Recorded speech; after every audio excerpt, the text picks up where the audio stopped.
Dad, please. My son's voice was small on the phone, like he had swallowed all his pride and it got stuck in his throat. My wife and I, we need money for rent. Just this once. I'm begging you. Before we continue, please comment where you are watching from and subscribe so you can hear more stories like this. I stood in my kitchen holding the phone so tight my hand hurt. The room was quiet except for the slow ticking of the wall clock. I could hear his breathing, fast and nervous, like he was afraid I would hang up. I did not answer right away. Because 1 month earlier, he had sent me a text that cut deeper than any knife.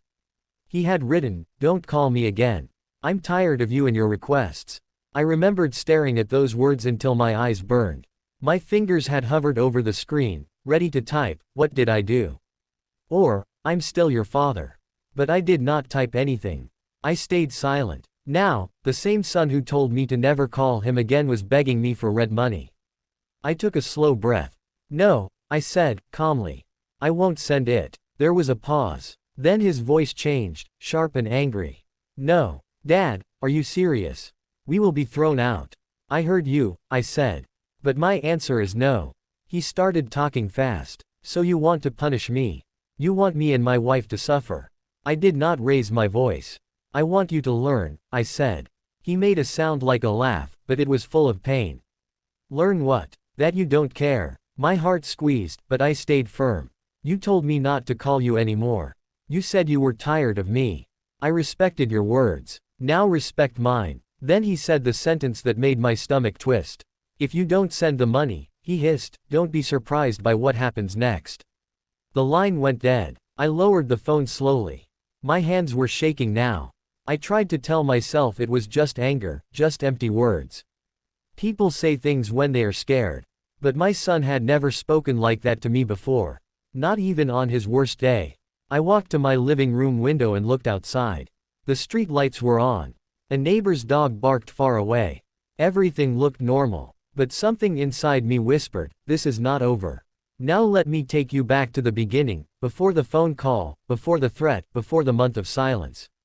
My name is Daniel. I am a father of one son, and for many years, my whole life was built around him. When he was a baby, I used to carry him on my chest while I washed dishes. When he was 5, I sat on the floor and helped him build toy cars. When he was 12, I worked extra hours so he could go to a better school. His mother died when he was small. It was just the two of us after that. I was not perfect, but I tried. I cooked, I cleaned, I went to every school event.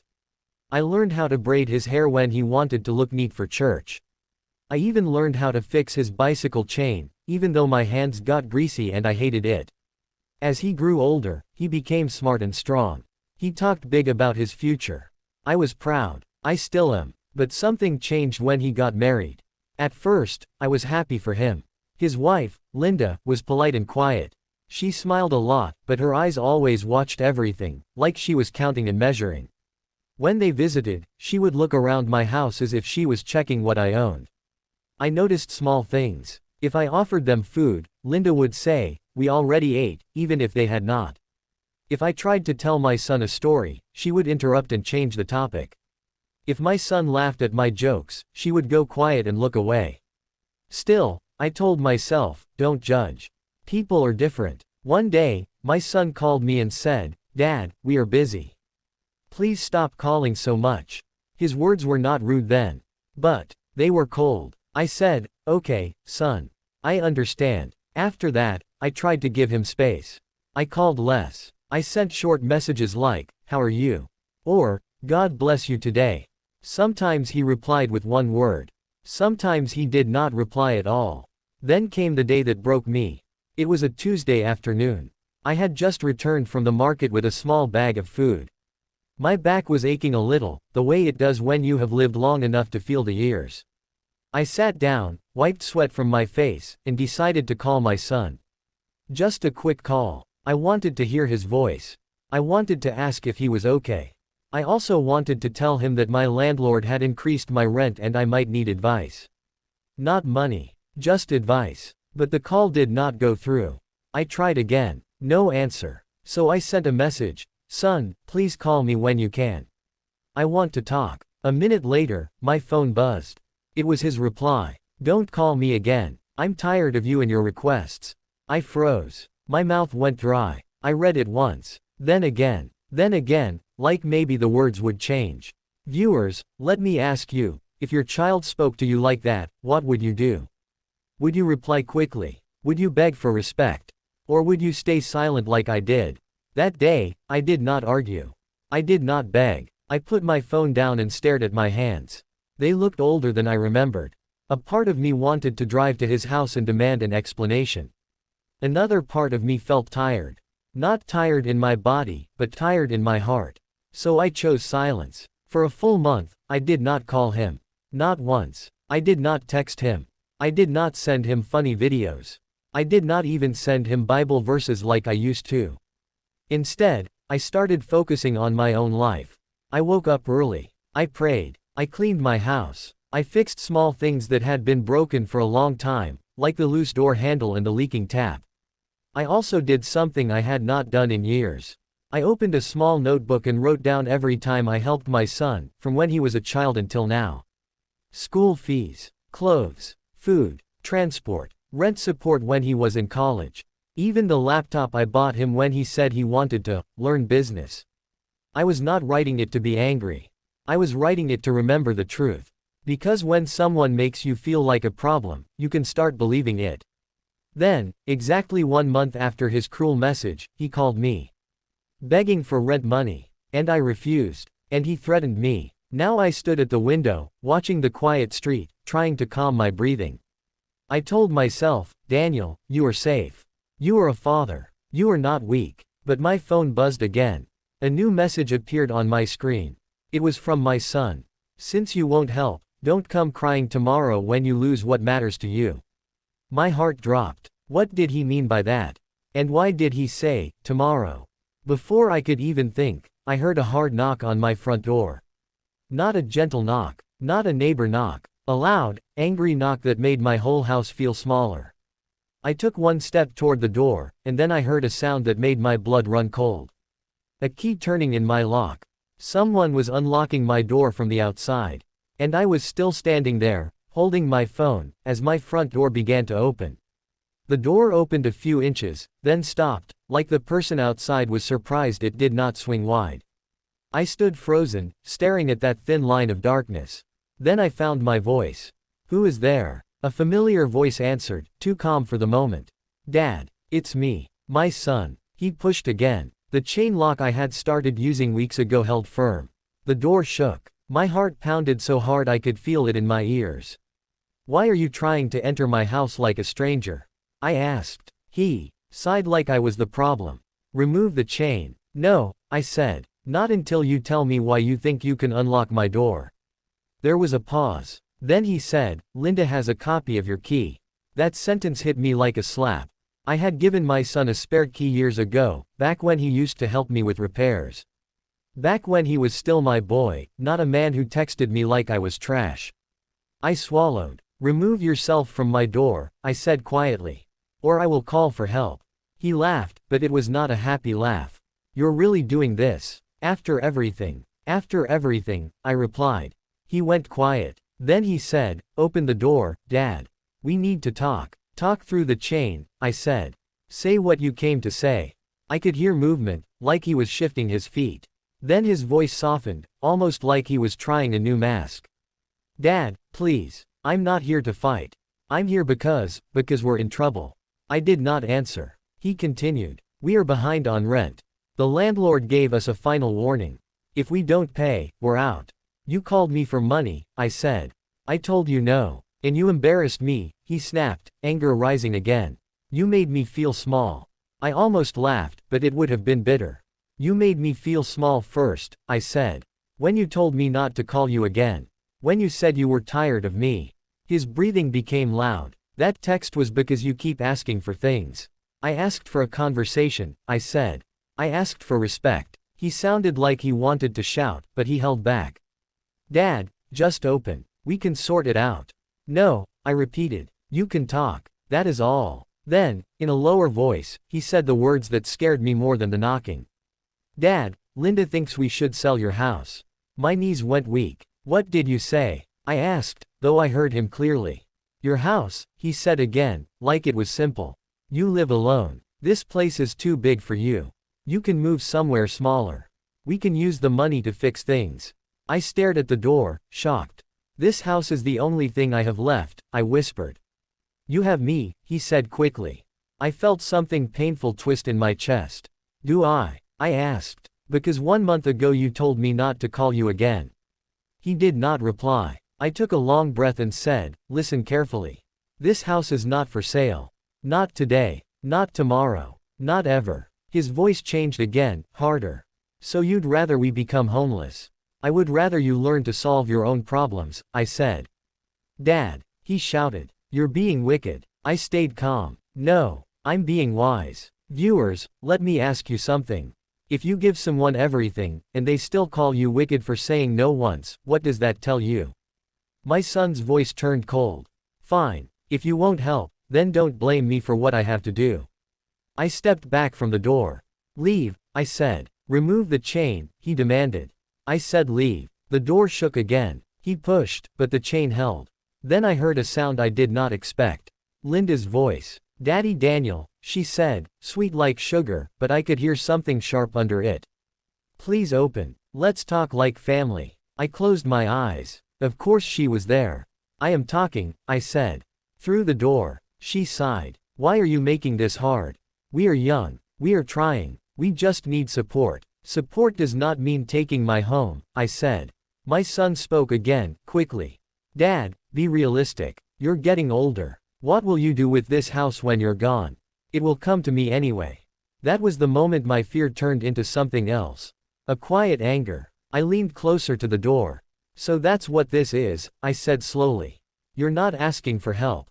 You're counting my death. Dad, don't twist my words, he said, but his voice sounded guilty. I straightened my back. Leave now, I said. If you don't, I will call the police. Linda laughed softly. Police? For your own son? Yes, I said. For anyone who tries to enter my house without my permission. There was silence. Then my son hissed, fine. Keep your house. Keep your money. But don't expect us to visit you again. I almost said, you already don't visit. But I did not. I chose my words carefully. I expect nothing, I said. I only expect peace. I heard footsteps moving away. For a second, I thought it was over. Then Linda said one last sentence, low and quick, like she wanted only me to hear. You will regret this tomorrow. And then they were gone. I stood there, staring at the door, my heart still racing. I waited until I heard their car start and drive off. Only then did I remove the chain and open the door a little, just to check. The porch was empty. But something was wrong. At the edge of my doormat, right near the door, there was an envelope. No stamp. No writing. Just my name, Daniel, written in neat letters. I picked it up. My fingers felt cold. I looked up and down the street. No one. Just the night air and the street lights. Slowly, I opened the envelope. Inside was a single paper. And when I saw what was printed on it, my breath stopped. It was a notice. A legal-looking notice. It said my house was scheduled for a transfer of ownership appointment at a law office the next morning.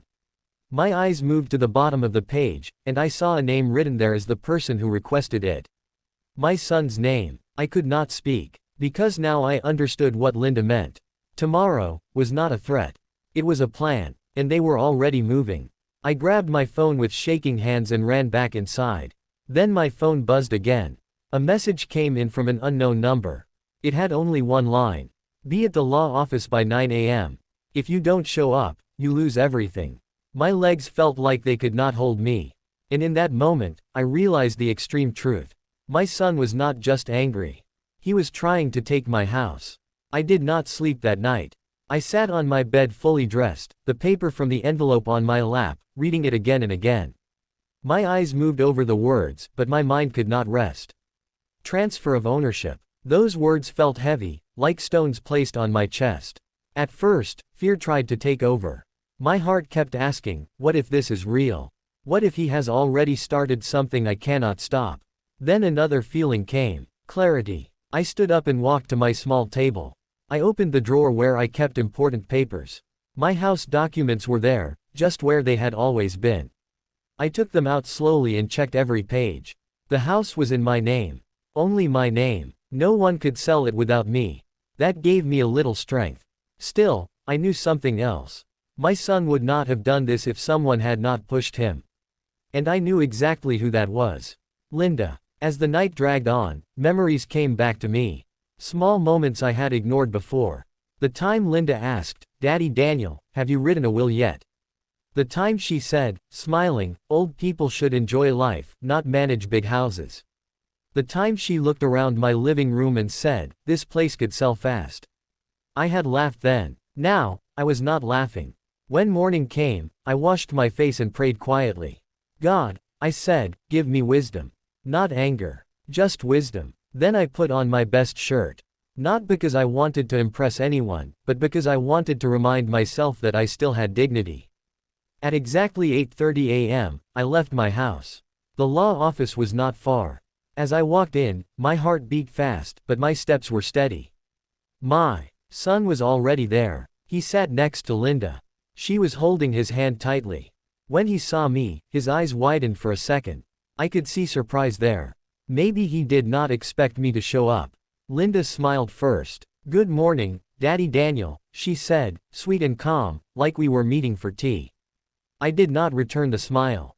"Good morning," I said simply. My son stood up. "Dad, I'm glad you came. We can sort this out." "Sort what out?" I asked. Something I never agreed to. A man in a suit stepped forward.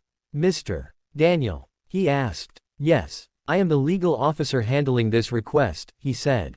"Please, have a seat." We all sat down. The room felt cold, even though the air conditioner was not strong. The officer looked at some papers. "This request was submitted by your son," he said. "It states that you agreed to transfer ownership of your house to him." I let out a small breath. "That is not true," I said calmly. "I never agreed to that." The officer nodded. "That is why we asked you to come. Without your signature, nothing can happen." Linda leaned forward quickly. "Daddy Daniel," she said, "we only did this to make things faster. We thought you would understand." "Understand what?" I asked. "That you tried to take my house without asking me." My son looked down. "Dad, we were desperate," he said. "We just needed help." I looked at him carefully. "You did not ask for help," I said. "You planned behind my back." Linda's smile faded. "Why are you making this a big deal?" she asked. "Families help each other." "Yes," I said. "But families also respect each other." The officer cleared his throat. "Since Mr. Daniel does not agree, this request is cancelled," he said. "There is nothing more to discuss." My son jumped up. "Cancelled?" he asked. "Just like that?" "Yes," the officer replied. "This should never have been filed without consent." Linda's face changed. The sweetness disappeared. "This is unfair," she snapped. "He's old. He doesn't even need that house." The room went quiet. I felt every eye turn toward me. I stood up slowly. "Do not call me old like it makes me useless," I said. My voice did not shake. "This house is my life's work." My son finally looked at me. His eyes were wet. "Dad, I didn't think it would go this far." I nodded. "But it did." I turned to leave. "Dad, wait," he said. "What about the rent?" I stopped and faced him. "That problem is yours," I said. "Not mine." Linda scoffed. "You're choosing money over your own son." I looked at her one last time. "No," I said. "I am choosing boundaries." I walked out of the office feeling lighter, but also sad. I thought it was over. I was wrong. That afternoon, when I returned home, I noticed something strange. My front gate was open. I always locked it. I stepped inside carefully. The door to my house was closed, but something felt off. I reached for my key. Before I could use it, the door opened from inside. And my son stood there. Not alone. Behind him were two men I had never seen before. One of them was holding a clipboard. The other was carrying a measuring tape. My son spoke quickly. "Dad, relax. These are just agents." "Agents?" I asked. Linda stepped out from the kitchen, smiling again. "We're just checking the house," she said. "In case you change your mind." My heart dropped. Because now, they were not just planning. They were already acting. And one of the men looked at me and said, "Sir, are you the owner?" We were told the property would be vacant soon. That was when I realized the next extreme truth. They had already listed my house. Without me. And I was standing inside my own home, watching strangers measure it like it was already gone. For a moment, I could not speak. The man with the clipboard looked at me again. Sir, he asked, are you the owner? Yes, I said firmly. I am the owner. He glanced at my son, then at Linda. We were told the house would be free soon, he said carefully. We were asked to take measurements and pictures. My hands shook, but my voice stayed calm. You were lied to, I said. Please leave my house. Linda stepped forward quickly. Daddy Daniel, calm down, she said. This is just planning. Nothing has happened yet. Planning, I repeated. You entered my house without permission. My son looked nervous now. Dad, you're overreacting. We used the spare key. We just wanted options. Options for who? I asked. For you. Not for me. I turned to the two men. Gentlemen, I am asking you politely to leave. Now. They looked uncomfortable. The man with the measuring tape nodded. We don't want trouble, he said. If there's no consent, we're out. They walked toward the door. As they passed me, one of them whispered, Sir, you should change your locks. I nodded slowly. As soon as they left, I closed the door and locked it. Then I turned around. Linda's face was no longer sweet. You embarrassed us, she said sharply. You embarrassed yourselves, I replied. My son raised his voice. Dad, why are you doing this? You know we are struggling. And whose fault is that? I asked. Did I tell you to stop working? Did I tell you to rent a house you cannot afford? He clenched his fists. So you're saying you won't help at all? I am saying I will not be robbed, I said. Linda crossed her arms. You're selfish. That word hurt, but it also opened my eyes. I gave you respect, I said. You returned it with threats. I gave you silence. You returned it with plans to steal my home. My son shook his head. Dad, Linda is my wife. I have to stand by her. I nodded slowly. Then stand by her, I said. But do not stand on me. There was a long silence. Then Linda spoke, cold and clear. Fine. If you won't help us, we'll help ourselves another way. I looked straight at her. There is no other way. She smiled. Not kindly. We'll see. They left shortly after. My son did not look back. When the door closed, the house felt empty in a new way. Not quiet. Just heavy. I sat down on my chair and held my head in my hands. Viewers, have you ever reached a point where you realize the danger is not outside your home, but inside your family? That evening, I did not cook. I did not watch TV. I just sat and thought. Then I did something important. I called a lawyer. The next day, I met with him and told him everything. The text, the threats, the fake transfer, the agents. He listened carefully. Sir, he said finally, you need to protect yourself. Change your locks, write a will, and limit access to your property. A will? I asked quietly. Yes, he said. Because people who act like this do not stop easily. I went home and did exactly that. I changed every lock. I installed a small camera near my front door. I also moved my important documents to a safe place outside the house. For the first time in years, I felt like I was guarding my life, not just living it. Days passed. My son did not call. Linda did not visit. I thought maybe, just maybe, they had given up. Then one afternoon, my phone rang. It was my son. I hesitated, then answered. Hello. His voice was calm, too calm. Dad, he said, I think we should meet. Just you and me. Why? I asked. To talk, he said. Man to man. I was quiet for a moment. Where? At your house, he said. Tonight. Something inside me warned me. But another part of me hoped. Hoped that my son had come to his senses. Fine, I said. Come alone. He agreed quickly. Too quickly. That evening, I prepared myself. I prayed. I locked every door. I checked the camera. At exactly 7 p.m., I heard a knock. I looked at the camera screen. My son was standing there. But he was not alone. Linda was beside him. And behind them was a man in a dark uniform. I did not recognize him at first. Then I saw the badge on his chest. He was a court officer. My heart sank. The doorbell rang again. And then my phone buzzed. A message from my son appeared on the screen. Dad, don't panic. We're just here to serve papers. Serve papers. I felt the room spin. Because now I understood. They were not done trying to take my house. They had taken it to court. And the real fight was just beginning. I did not open the door right away. I looked at the camera again. My son stood there with Linda and the court officer. My heart hurt, but my mind was clear. I opened the door just enough to speak. "What papers?" I asked. The officer stepped forward. "Sir, I am here to serve you court documents," he said politely. "Please don't worry. This is just a notice." "A notice for what?" I asked. Linda answered before anyone else could. "For guardianship," she said. "We are worried about you. We think you are not thinking clearly." That was the moment everything stopped inside me. Guardianship. It meant they were trying to tell the court that I could not make decisions for myself. That I was weak. That I was confused. That someone else should control my life and my property. I looked at my son. "Is this true?" I asked quietly. "Did you agree to this?" He did not look at me. "Dad, we just want what's best for you." I nodded slowly. "Then listen carefully," I said. "You will regret this." I took the papers from the officer and closed the door. That night, I did not cry. I called my lawyer. The next morning, we went to court. What my son and Linda did not know was this.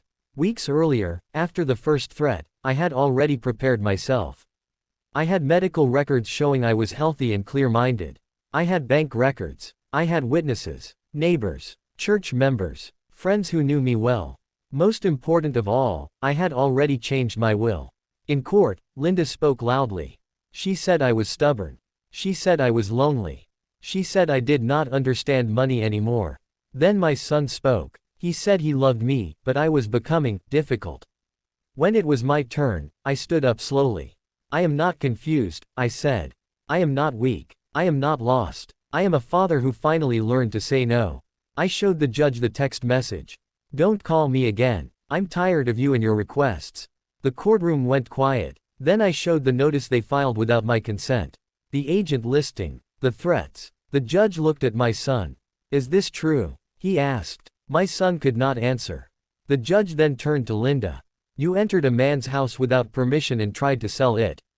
She said nothing. The judge leaned back. "This guardianship request is denied," he said. "And I am issuing a restraining order." My heart beat fast. "Against who?" I asked. "Against both of them," the judge said. "They are not to enter your property or interfere with your assets." Linda gasped. My son's face went pale. But the judge was not done. "Mr. Daniel," he said, "your will has also been reviewed." I nodded. "Your house," he continued, "will not go to your son." My son's head snapped up. "What?" he shouted. The judge raised his hand. "You forfeited that right the moment you tried to take it by force." I felt tears fill my eyes.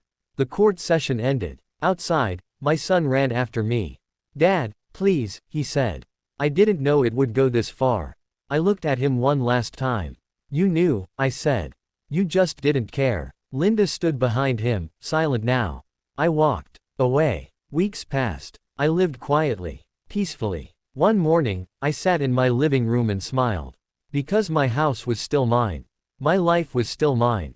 And my silence had taught the lesson words never could. Viewers, here is the lesson. Love does not mean allowing disrespect. Being a parent does not mean being powerless. Sometimes the strongest thing you can do is step back, stay quiet, and protect yourself. Because when you stop begging for respect, people finally learn its value. And as for my son, he never called again. And this time, the silence was my choice.